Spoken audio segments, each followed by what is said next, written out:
Assalamualaikum warahmatullahi wabarakatuh. Jadi kami dari kelompok Albania akan mempresentasikan tentang keajaiban arsitektur dan keunikan geologi dari Tanah Lot.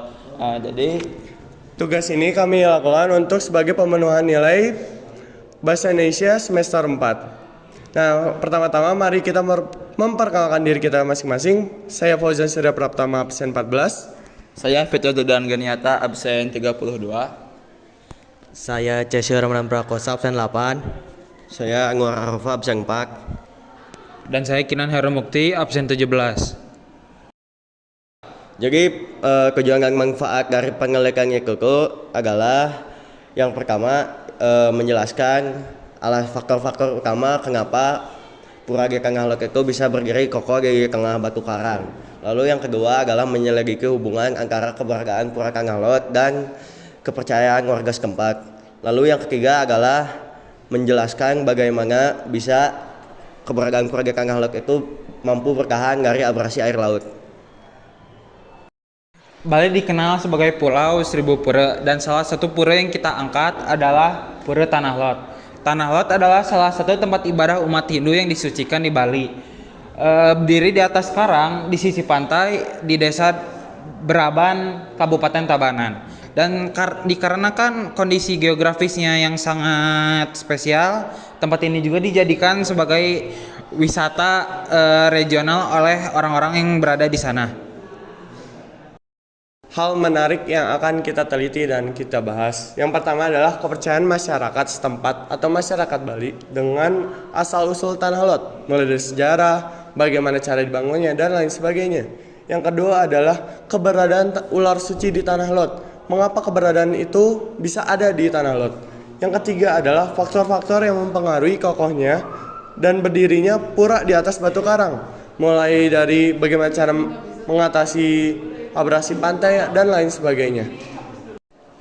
Pura Tanah Lot. Sejarah Pura Tanah Lot diyakini berasal dari abad ke-16 oleh Dang Hyang Nirata yang merupakan salah satu tokoh agama terkemuka di Bali. Pura Tanah Lot ini bertujuan untuk menyembah dewa laut. Dang Hyang Nirata ini merupakan orang yang menciptakan sistem 3 pura di desa-desa di Bali. Di sini saya akan melanjutkan presentasinya Kinan mengenai Pura Tanah Lot, terutama tentang Dahyang Nirata. Dahyang Nirata atau yang memiliki asli Dahyang Dwi Jendra atau lebih dikenal dengan Tuan Semeru, merupakan seorang pemuka agama Hindu di Bali. Dia adalah orang yang menyebarkan Hindu di setiap pelosok Bali pada abad ke-16. Mengapa Pura Tanah Lot bisa berdiri di terumbu karang atau di tengah laut?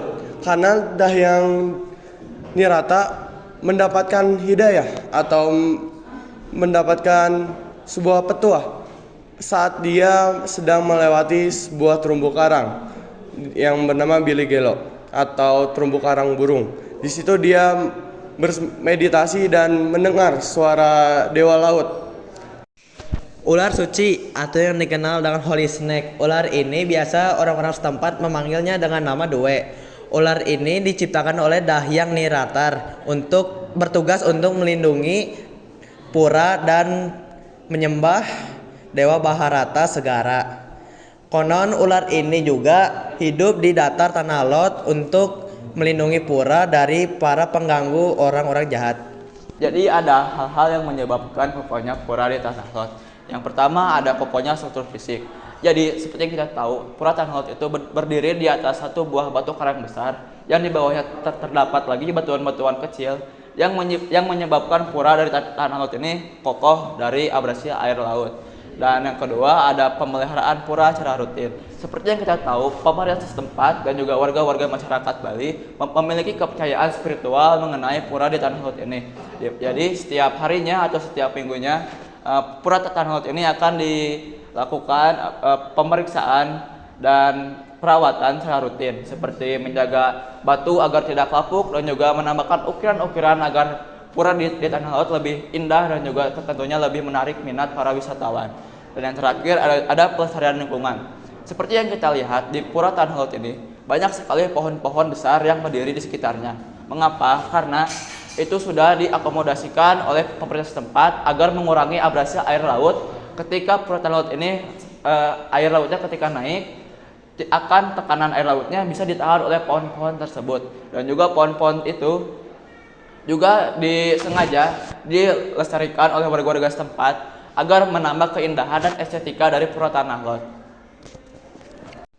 Jadi kesimpulan yang dapat kami ambil, tanah laut bukan hanya sekedar objek wisata, namun di sana banyak sekali nilai-nilai spiritual dan juga nilai-nilai sains dan geologi yang dapat kami ambil dan dapat kami pelajari. Dan juga di tanah laut ini terdapat banyak sekali faktor yang menyebabkan tanah laut ini tahan dari abrasi. Dan salah satu mungkin faktor yang paling berpengaruh adalah perawatan dan juga pelestarian lingkungan yang ada di tanah laut. Jadi sekian presentasi dari kelompok kami, kelompok Albania. Mohon maaf bila ada kesalahan. Wassalamualaikum warahmatullahi wabarakatuh.